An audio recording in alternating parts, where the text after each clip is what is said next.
Welcome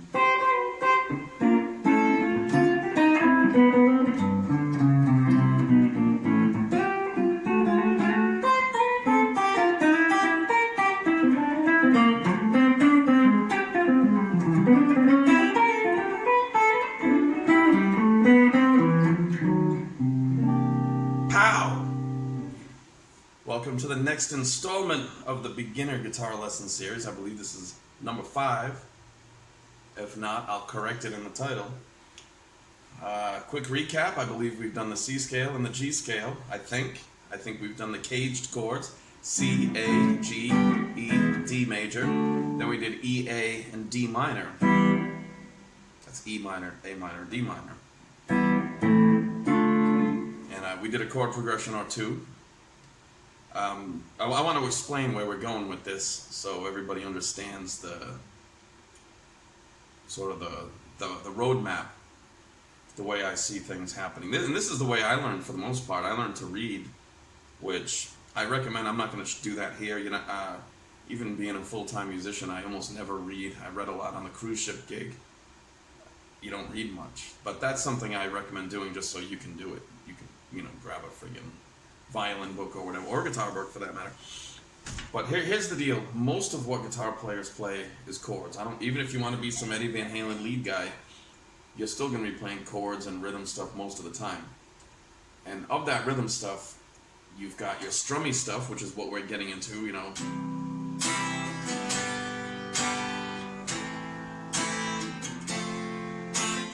That's the meat and potatoes of guitar.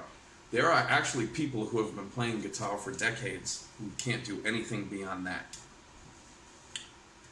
That's it. And if they'll use a capo, they'll move those chords around. So where we're going with this is we're going to do today. We're going to go over the chords in the key of C, the number system. This is kind of going to be a heavy lesson for the beginner folk out there, but it's going to be very useful. And I'm going to have to show you a couple of new chords, I do believe. So, hell with it. Let's just get right down to it, right? I don't need to get into this. You're gonna trust me. Trust me. This is the way to do it. So, the caged chords that we did previously, I think one of the first lessons, C, A, G, E, D.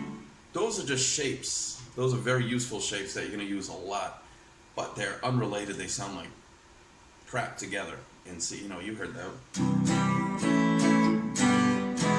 That's not a very musical sequence of chords. That's just stuff you have to memorize, and it spells the word caged. It makes it easy. All right, so now we're going to talk about the key of C. The notes in the key of C. We've already done the C scale. The notes are going to be C, D, E, F, G, A, B. All right? So we did the C scale already.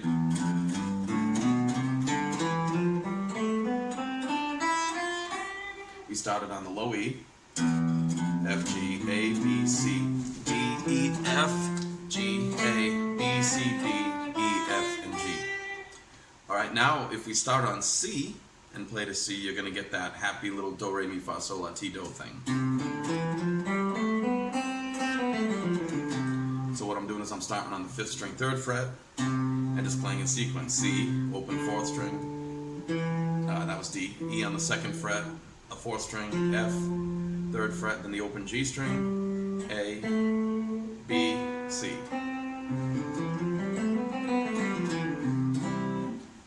So I'm going to give you guys a little knowledge, a little theory that you don't need to know. Sometimes I'll just explain something and tell you don't need to understand it or memorize it. I'm just explaining why things work this way. If you take that C scale and start on C like we just did, and you take the 1st, 3rd, and 5th notes from that scale, you get a C chord. And I'll throw those notes together and we come up with that C chord. There's a bunch of different ways to play that chord. This is the most common and probably the easiest. You could just play it like this. You could just play those 3 notes, C, E, and G, any way you want. But this is what we have. This is what we're working with for now. If we start that C scale on D, same 7 notes. It would be like if you're counting to 7, going 1, 2, 3, 4, 5, 6, 7, 8, and then going 2, 3, 4, 5, 6, 7, 8, 1. You know what I mean? Like you're just starting on D, same 7 notes. if you take the first, third, and fifth notes of that scale, you're going to get a D minor. We've already done that. Then if you start that scale on E,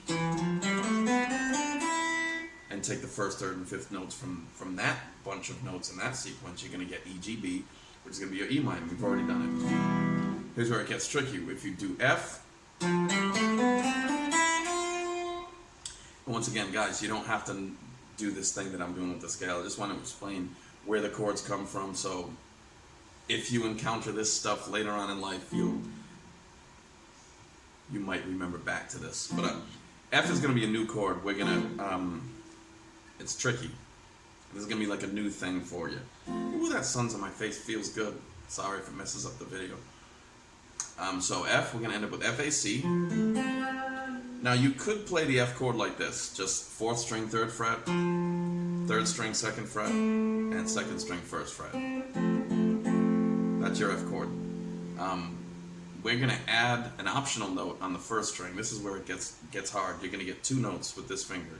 And I would practice just that. So you're going to get the 1st string and 2nd string on the 1st fret with 1 finger.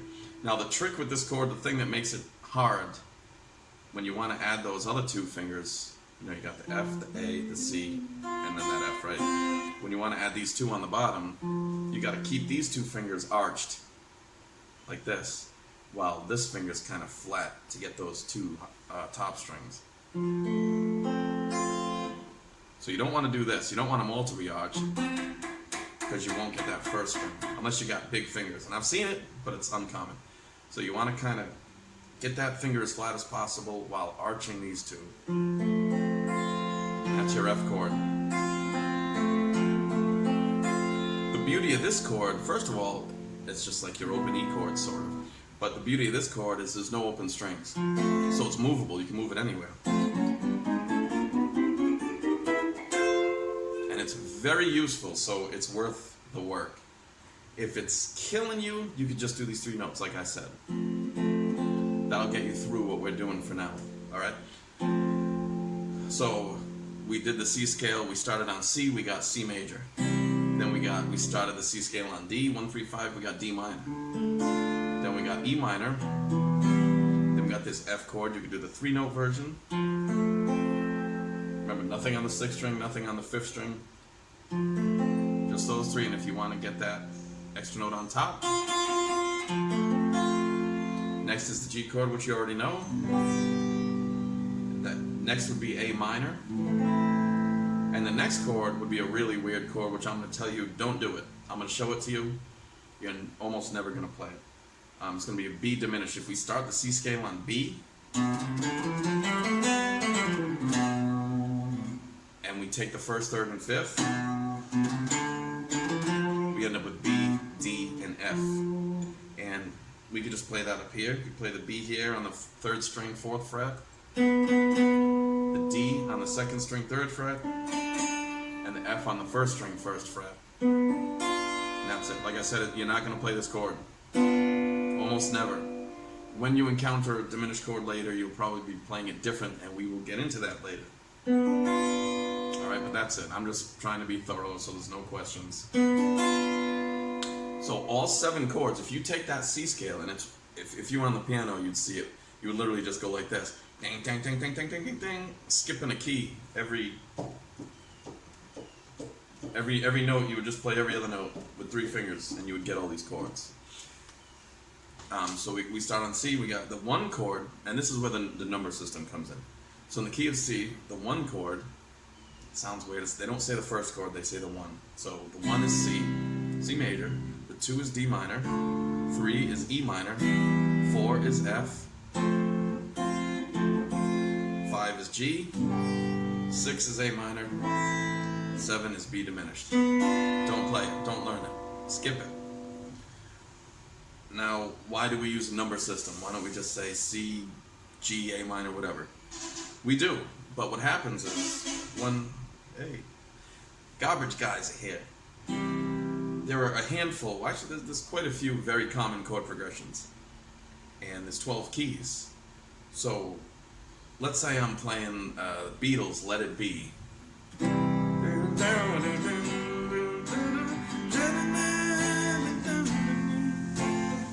oh shoot, that's too high for me. It's in the key of C, it's too high for my voice. So I'm gonna try it in the key of A. What are the chords? Well, if I knew my number system, I would say it was just a 1, 5, 6, 4, that new F chord. And you can play that. You can play a 1, 5, that's G, 6 is A minor, then the F. Now if that's too high for me, and this is something I'm not asking you to do right now, I could change that to the key of A, let's say, and play.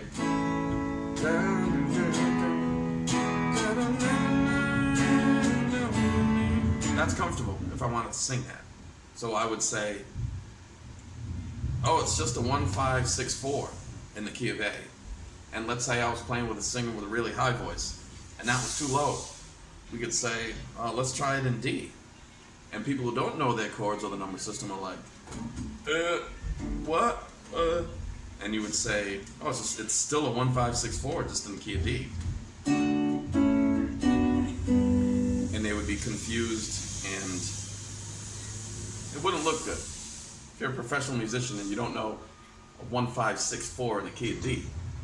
So that's why we utilize that system, because there are these very, very, very common chord progressions, and there's 12 keys. So it's much easier to just say, oh, it's a 1, 6, 2, 5 in the key of B flat, or it's a 3, 6, 2, 5 in the key of E flat, as opposed to saying, oh, it's a G minor 7 to a C 7 to an F minor 7 to a B flat 7. Oh, I don't know it in that key. Can we do it in the key of G? Oh yeah, that's a B minor 7, E 7, A minor, like 3, 6, 3, 6, 2, 5, 1, whatever. Have I confused you thoroughly yet? So, let's do a couple of progressions. We just did 1, 5, 6, 4. Let's do a 1, 6, 2, 5 in the key of C. That's going to be C. What's the 6? C, D, E, F, G, A. A minor is the 6. What's the 2? C, D minor is the 2. And the 5, C, D, E, F, G. G major is the 5. Some of you may be asking, how do I know if it's a major or a minor? First of all, because I just told you. I told you the order of the chords. 1 is C major, 2 is D minor, 3 is E minor, 4 is F major, 5 is G major, 6 is A minor, and 7 is B diminished. Why are they in that order? How do you know they're minor chords or major chords? Because they always go in that order. The shape of a major scale it's built up of whole steps and half steps. And if you take the first, third, and fifth from each of those notes, like we did earlier, you're going to get the same group of whole steps and half steps. You're going to get the same intervals, they call them. So if it goes major, minor, minor, major, major, minor, no matter what key, I could be in the key of A. It's always going to go in that order. And again, don't think too much. Just do as you're told for now. All right, so we did the 1, 5, 6, 4. Now we're doing the 1, 6, 2, 5. C major, A minor, D minor to G. And you can strum these. You can go.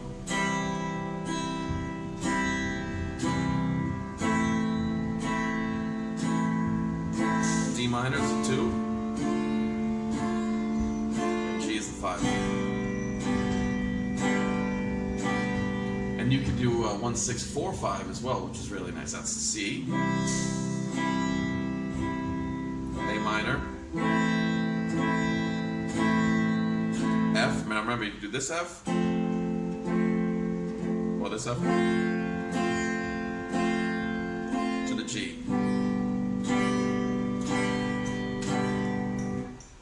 If you're strumming hand, if you're getting more comfortable strumming, you could do, you do ups and downs. We're going to get into that later. So if you're not comfortable with that, don't start messing with it.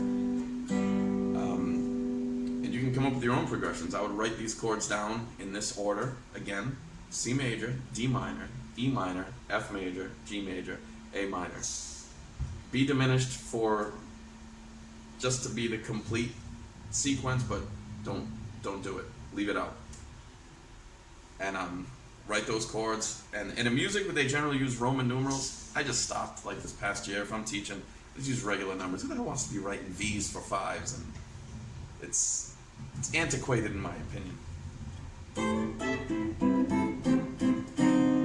But keep practicing those scales as well. And remember, we did the digital patterns.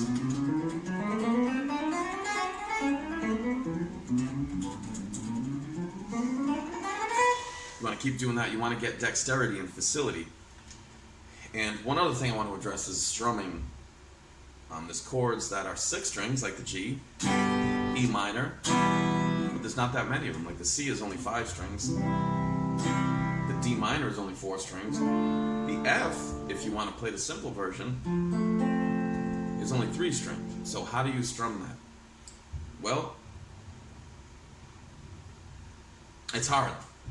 For the F, if you're only doing those 3 strings, you want to get used to just, again, right now you're probably only doing whole notes, which is 4 beats each. 1, 2, 3, 4, let's say to the G.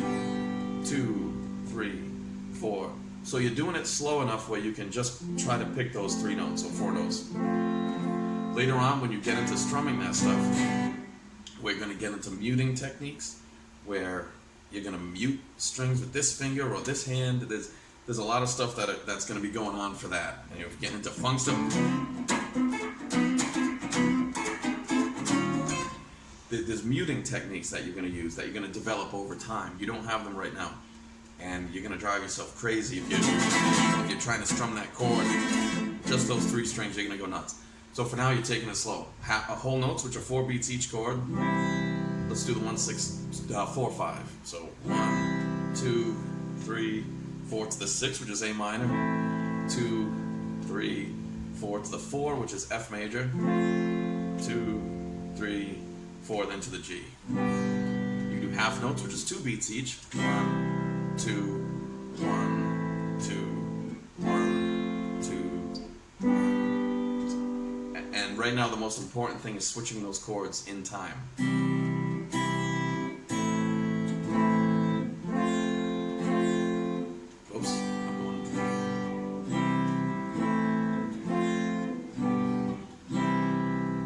Play as slow as you need to play to switch those chords in time.